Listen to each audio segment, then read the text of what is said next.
DJI announced our newest consumer drone, powerful and intelligent drone we've ever created. From an imaging standpoint, Mavic Air has a very similar camera to what you would find in Mavic Pro. It's a 1/2.3-inch CMOS sensor that shoots 4K video at 30 frames a second. It also is our first drone to do slow-mo.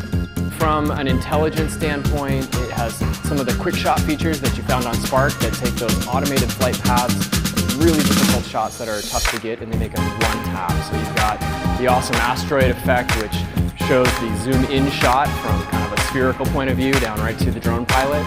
And then you've got boomerang, just as it sounds, the drone flies with one tap, and a perfect boomerang oval pattern right around you, starts right where it finishes.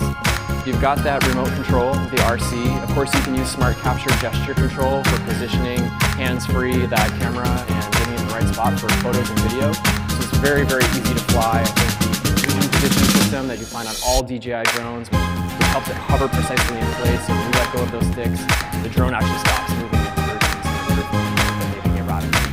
Mavic Air fits right in between the price point for Spark, which